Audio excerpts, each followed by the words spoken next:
Hey, Vsauce! Michael here. Take a look at this. Simple enough, right? But watch what happens next.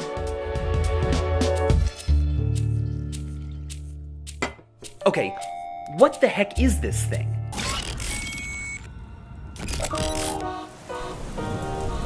How are you doing? Do you need anything? I usually call you here, not the other way around. Well, I was wondering if you could do something about V. She's been having this weird X thing on her visor for hours now. John Madden. Football. Let's go Mets. An X symbol, you say? Don't you mean Twitter? What? Concerning. $8. No, I mean X. Yeah, that name will never work. I'm talking about the weird 606 error that Oh, did you say 606? You know what? That reminds me of a theory. Sit down, boy. You knew damn well what you were dealing with asking me for help. How about a quick refresher to get things started? In section 4 of my last red video, we covered how to build a disassembly drone. However, upon closer inspection, I don't think I've yet said all there is to it. Let's retrace our steps back again, a little bit more slowly this time, so that we understand all the bells and whistles that come with the worker drones and disassembly drones in a programming. Throughout this video, we are going to take a look at what the X symbol and the error 606 really mean, and how these two error messages might or might not be related to the absolute solver in some way. Once we've covered all the subtleties, we are going to look back on a couple scenes of the show, and we'll try to break them down with this new understanding. Most notably, we are going to take a look at how Uzi and Cyn were possessed exactly by the absolute solver, along with a full breakdown of the hacking process in episode 5. Perhaps this video might get a little technical at times, or perhaps it can be a bit tough to follow, but don't worry, because I've come prepared. I have official JC Jenson drone blueprints this time. With the help of these blueprints, I hope I can illustrate the nuances of any drone's AI core. So, without further ado, let's dig in and find out how the JC Jenson drones properly work. In order to upgrade models from a worker drone to a disassembly drone, we extract their metallic core with JC Jenson's disassembly units. Let's take N as an example this time around. Imagine a worker drone's metallic core has a series of main OS strings, which set the main directives for your worker drone. As an example, imagine N has 4 of them. If we were to upgrade N from a worker drone to a disassembly drone, we first have to disable one of his 4 OS strings. Let's take this one. In order to disable it, we are going to change its boolean from its default true to false. Oh, but what's this? We have an X indicator on N's AI core. But why?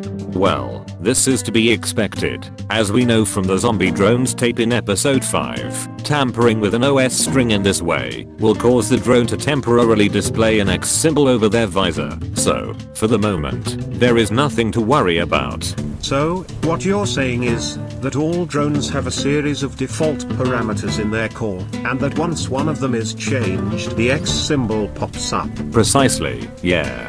Hang on, that's odd. We've seen multiple times where this assembly drones display an X visor. Heck, we've seen Uzi also have an X visor in episode 4. What could be the explanation behind that? Well, as always, things come at— Wait a second, why are you asking this? I thought you were interested in helping V.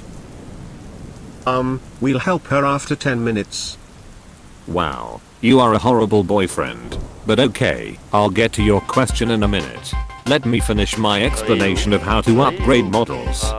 We have now turned down one of the main OS strings from our drone. After that has been dealt with, we are now meant to extract that string from the drone's core, and then we replace it with the absolute solver's hazardous mutation. However, it is in this period of time, between extraction and replacement, that we essentially wind up with a metallic core that has not been properly disconnected. As you can see, the core is still working, even though only one of the main strings has been removed. If we were to fully disassemble this drone instead of upgrading it, we would have to remove all the remaining strings. Now, according to the JC Jenson's tape, a metallic core that has not been properly disconnected is one of the 3 main causes to become a zombie drone. Because of this, during this replacement process, we temporarily get the error 606 message, and thus our drone cannot perform any basic functions at this point in time. They would remain stationary, or at least they would be, until a new OS string has been introduced. We now introduce the absolute solver string in their core programming, solving the error 606 message, and the upgraded worker drone wakes up in their new disassembly drone body, ready to fulfill their new directive. Because they now have the absolute solve mutation in their core programming, this drone sports the same healing capabilities as other drones infected by absolute solver. The downside is that these assembly drones also develop a corrupted core as a result. Their eyes change from their original color down to yellow as the corruption by the absolute solver spreads about throughout their system. Still, we know that since administration rights allow this assembly drones to resist corruption, and so, even if they present the same yellow eyes as the real thing, they still won't get possessed. The only way the absolute solver can break free is if its host withstands incredible damage to their own integrity. Alright, with that being said, let's do a quick recap of the new things we've learned by revisiting the upgrading process. 1. That the X error appears whenever a default core string has changed its value. And 2. That the error 606 message appears whenever an AI core string has been removed. These are the 2 main ground rules we'll set for the rest of the video. So, let me answer your question. Why the many X signs during the show? Let's start with Uzi, when she turns into a solver drone. As her inner programming rejects the absolute solver's calls, she finally succumbs to possession.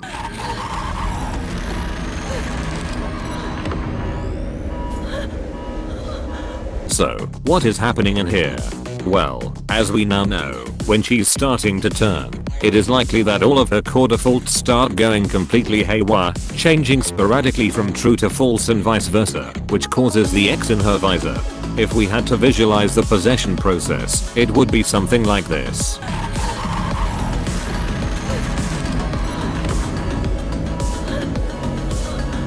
And so, that explains the X visor for Uzi in this scene.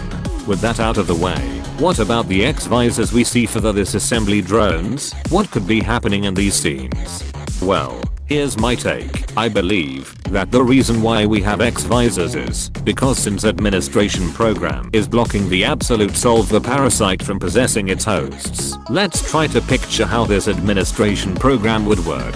Imagine this system admin program functioned as an additional core string alongside all the others, as you can see here.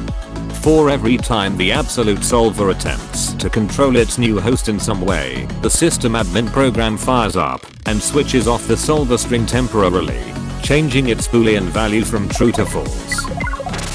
The resulting output is that we are tampering with an OS string, and so we get an X symbol in the drone's visor. To my understanding, this is why the X visors appear so much in the show, which coincidentally always happens whenever the disassembly drones show their more murderous tendencies. So, it seems that this admin program is quite handy, though, admittedly, it isn't completely bulletproof. It has 2 major flaws. Perhaps the most obvious one is that the admin program can't prevent the absolute solver from deleting the host's earlier memories. Let's reset these memories one more time. However, the admin program tries its best to restore them. After all, we've seen multiple flashbacks from N prior to episode 5, and V herself, she goes from not remembering a thing in episode 1. Oh god! Who are you? All the way to remembering her origins. She's hiding mystery stuff and being overdramatic about it! You suck! To recognizing that this alien creature Uzi spawned here is an absolute solver hatchling. So, this inability to recover memories is the first caveat of the admin's program. The second caveat is that this admin program can only reject the absolute solver's calls for so long before the disassembly drones start to overheat. The disassembly drones need to drink oil to keep themselves functioning, or else they risk the admin program shutting off completely. Those 2 problems seem fairly tough to deal with. Of course, unless a good hacker is able to upgrade this admin program somehow. Now that we have ample knowledge of what the X sign and the error 606 really mean, let's break down entire hacking process that happens in episode 5. When we get a first look at N and V in the episode, we already see them with an X on their visor. According to Uzi herself, You passed out because some internal program is trying to delete these memories. which means that the absolute solver string from their inner programming is still active. Because they have an X on their visor, perhaps this likely means that the system admin program has been shut off unexpectedly. After all, we haven't seen neither N nor V drink any oil for the entirety of episode 4. It is likely that they passed out in the bus trip by the end of this episode. So, it is now up to Uzi to update the system admin program and recover the lost memory files. Oh, we're in. At this point in the episode, Uzi has gained access to N and V's AI core. The idea here is that she will remove the system admin program momentarily, tinker it with her own upgrades, and then put it back in N and V. However, there is just a tiny problem.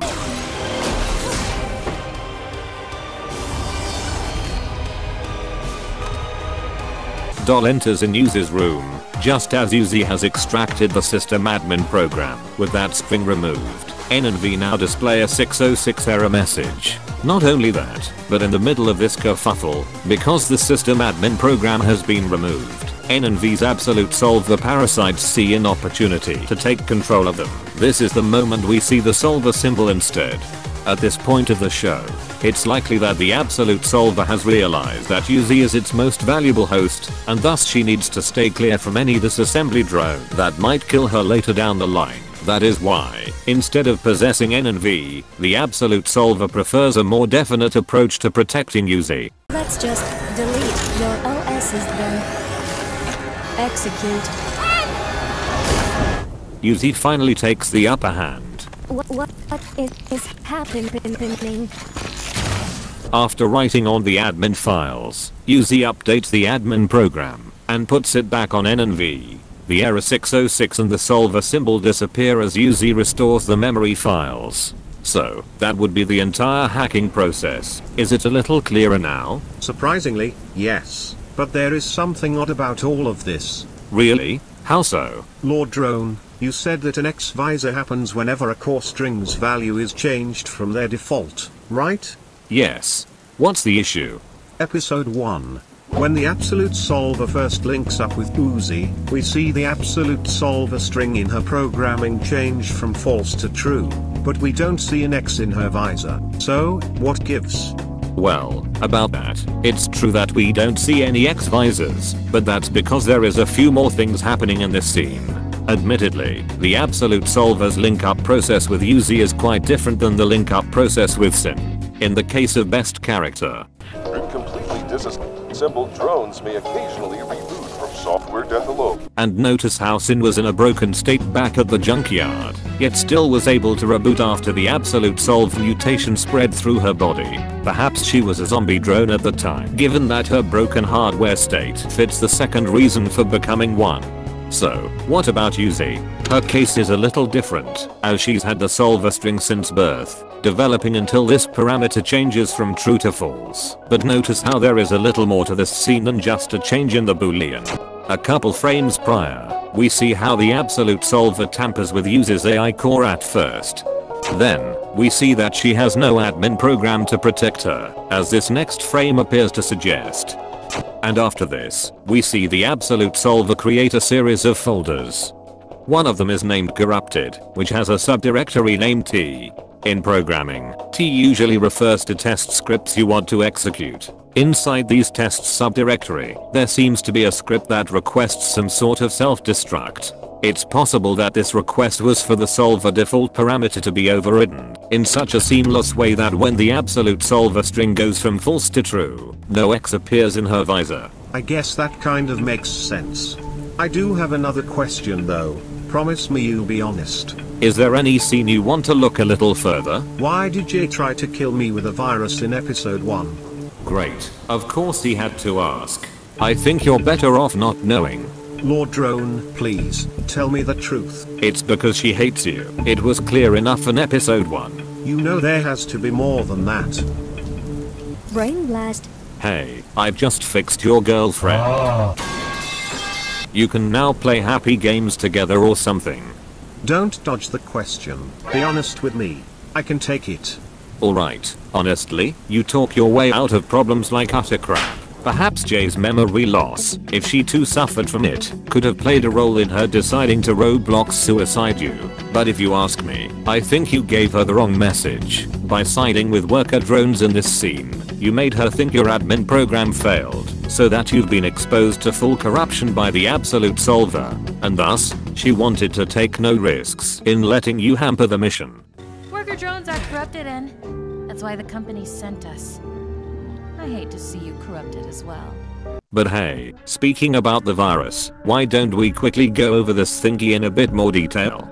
WDOS_606, also known as the virus from episode 1, is a general use core termination program. My assumption is that this virus operates on a timer, and that once this timer hits 100, it will eliminate all your core strings one by one. You were lucky Uzi saved you before the timer went off. For example, let's imagine she had saved you while the virus was indeed doing its thing. Chances are, she would have removed the virus in the middle of the deletion process, which would have left you with a permanent 606 error. Admittedly, there's a small chance all drones can reject this virus midway without external help, either immediately or after some time. But not surprisingly, with the lack of some core strings, these drones would have been rendered as zombie drones. So yeah, consider yourself fortunate. Well, I guess it's nice that I'm still alive and that this is not some sort of weird afterlife, right? Right?